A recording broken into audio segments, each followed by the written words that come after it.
తర్వాత మొత్తం Telugu Desam party cadre, Telugu Desam party శ్రేణులు, సోషల్ మీడియా యాక్టివిస్టులు, తెలుగుదేశం లీడర్లు కూడా అండి, ఒక ఎమ్మెల్యే స్థాయికి సంబంధించినటువంటి లీడర్లు కూడా జీవీ రెడ్డికి మద్దతు ఇచ్చారు. మద్దతు ఇవ్వటం వరకే పరిమితం అవ్వలేదండి. చంద్రబాబు నాయుడిని, నారా లోకేష్ ని దుర్భాషలాడుతూ సోషల్ మీడియాలో మాట్లాడారు.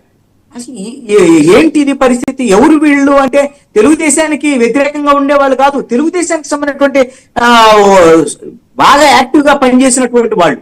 ఎందుకు ఈ పరిస్థితి వచ్చింది అని అంటే, మీరు గమనిస్తే ఈ 9 నెలల కాలంలో ఈ ప్రభుత్వ వైఖరిని కానీ, లేకపోతే తెలుగుదేశం పార్టీ నడుస్తున్నటువంటి తీరు కానివ్వండి, తెలుగుదేశం పార్టీ అధినాయకత్వం చంద్రబాబు నాయుడు, లోకేష్ వ్యవహరిస్తున్నటువంటి తీరు మీద తెలుగుదేశం క్యాడరు, సోషల్ మీడియా యాక్టివిస్టులు తీవ్రమైనటువంటి అసంతృప్తితో ఉన్నారనే దానికి ఇది నిదర్శనం. నాకు ఒక డౌట్, జీవీ రెడ్డి ఆ స్థాయిలో సాధించుకున్న క్రెడిబిలిటీ ఏంటి ఆ పార్టీలో, అది చెప్పండి. ఎందుకంటే ఆయనేమి పార్టీ ఇన్సెప్షన్ నుంచి ఉన్నవాడు కాదు, ఈజ్ అ యంగ్స్టర్.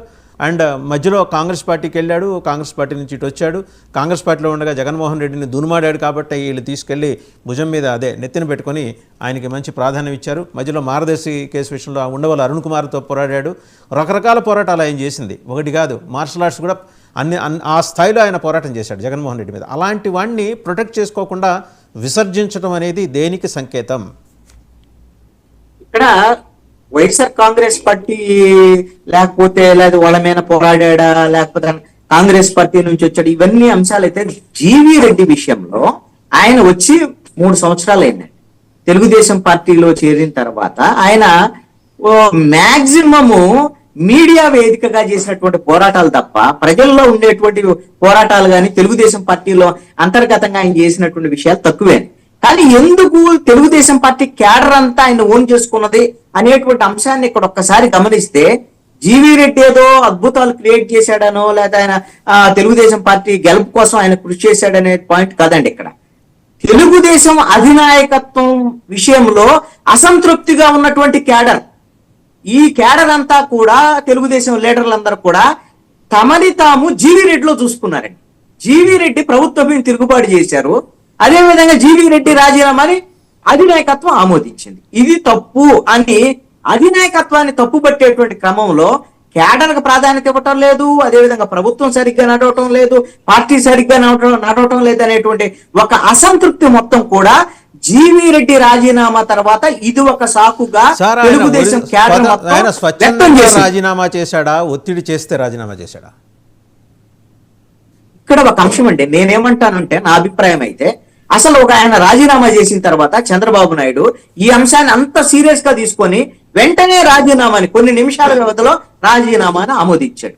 ఆమోదించడం అని అంటే ఇదేమి సరిదిద్దుకోలేనటువంటి సమస్య కాదు. ఇప్పుడు ఆయన ఒక ప్రెస్ కాన్ఫరెన్స్ పెట్టాడు, ప్రభుత్వానికి వ్యతిరేకంగా మాట్లాడాడు.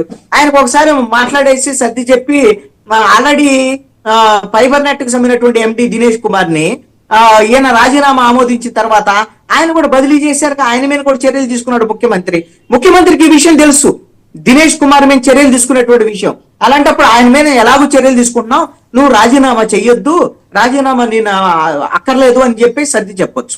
ఈ రెండూ జరగలేదు. అంటే ఈయన రాజీనామాను ఆమోదించారు, దినేష్ కుమార్ కు సంబంధించినటువంటి బదిలీ కూడా చేశారు.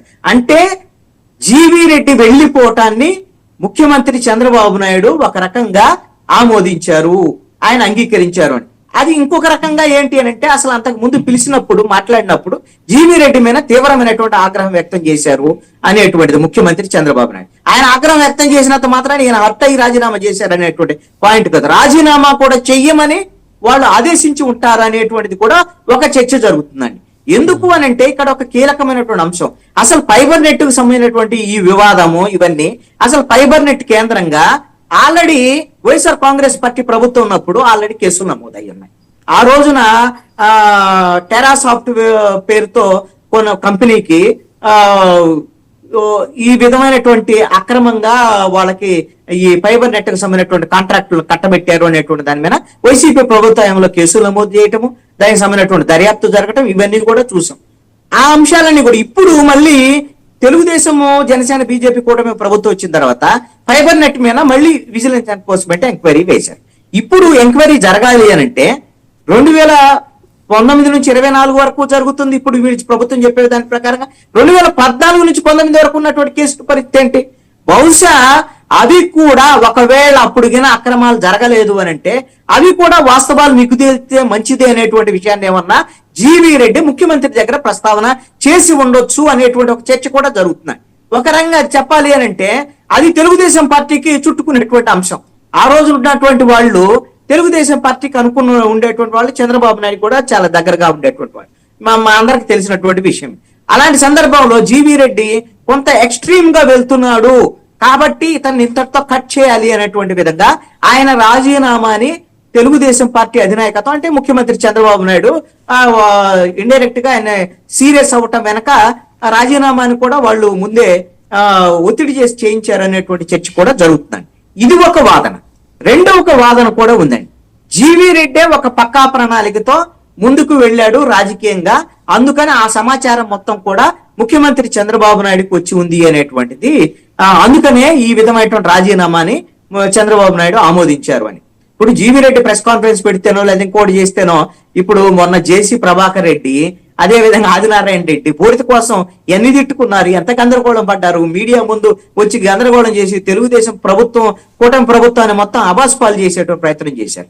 ముఖ్యమంత్రి చంద్రబాబు నాయుడు రండి మాట్లాడతామనంటే జేసీ ప్రభాకర్ రెడ్డి కనీసం ఖాతరు కూడా చేయలేదు. ఏం జేసీ ప్రభాకర్ రెడ్డి ఏమన్నా సస్పెండ్ చేస్తా అన్నాడా? చేయలేదు కదా. అదే జేసీ ప్రభాకర్ రెడ్డి బీజేపీకి సంబంధించిన